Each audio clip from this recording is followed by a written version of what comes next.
Hello, future billionaires. It's your man, future billionaire, Boss Bird, back at you again with another YouTube video. This one here is really heartfelt for the simple reason about this bill that has been passed in Georgia. You know, Governor Kemp just signed a bill. I believe it was Thursday. I forget the date, but signed a bill basically saying that, you know, trying to end mail-in ballots, and also that you can't pass out food and water to those people that stay in the line that be voting for an election. Now, to me, it's heartfelt because, which it should be heartfelt to many others, you know, and I feel especially more to black people, because, you know, in our communities, it seems as though that we have always have problems with the election ballots, as far as the computer systems may be down or it's not running properly, or some sort of another to where it is that we stand in long lines for long hours. And I believe that's a jab at the black communities in Georgia for the voting. Now, I'm very heartbroken about this, and I'm angry about this situation, because here it is in 2021. It seems as though that idiotic white people still have this Jim Crow ideology mindset. And the reason why I feel this way, because basically it is factual, you know. It seems as though, what other reason would you sign a bill like that? Why would you sign a bill like that? And the only way I could think of is terms towards directly towards black people, because like I explained, that we are the only ones that have these issues come around election time. And you know, man, but the number one reason why I did this video, and I want to express that, is I don't want my black people to feel discouraged about this situation. This is just another milestone that has been thrown in front of us throughout the time of our existence in America. You know, it's a never-ending fight for our freedom in America. You know, I don't understand how a bill like this can possibly be passed by an individual. I don't care if he's governor, mayor, president, whatever, you know. But I don't understand how something like this can actually be factual to be passed, you know. And I want to state that, like I said before, my black folks, don't be discouraged about this when you do possibly stand in lines or long lines or anything. Just know that our ancestors, people before us, have been killed for even thinking about going to vote. You know, so that is a privilege that is for us, that we should stand upon regardless of the situations.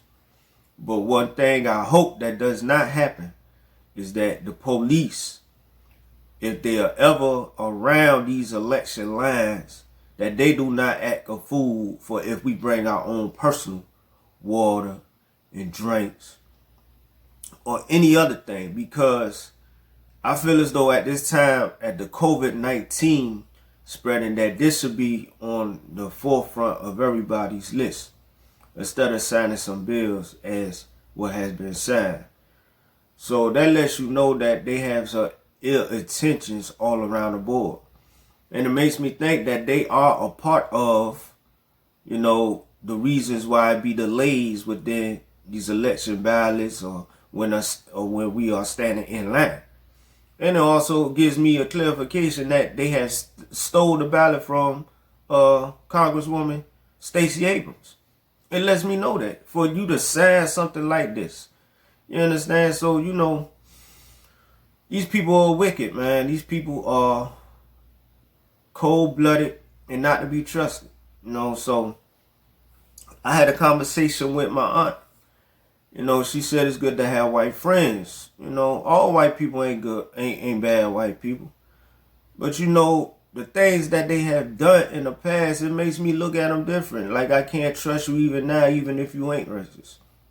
It just makes me think that, I mean, I deal with you in the workplace, I talk to you, but I don't see me inviting you over to my house for dinner or for something to eat or me going out with you to play ball or anything. You know, I just can't see that type of relation with me with the other race like that. You know, because of the idiotic things that people like you do. You know, I mean, and I don't believe that black folks could be racist, man. I don't believe that I could be racist or black people could be racist because it's not in our attention. No way down history have you seen a black person hate another person because of their color, complexion, or their culture. You know, only through those people have you seen this. And it shows to this day for a person to actually sign a bill like this to be implemented in the state, in America. So, you know, man, it's just frustrating to me. And I hope that my people do not feel discouraged. See, this is a time when, like all other times, that black folks need to be together for every situation, man. Support black businesses, clean up your neighborhood. You know, don't trash your neighborhood. Don't down talk each other. Stop killing one another. You know, the list goes on about what we need to do for our own reparation. I don't want to curse, but forget looking for a handout from someone else. You know, we had all the abilities within ourselves to take care of ourselves. Look at all what has happened even after slavery.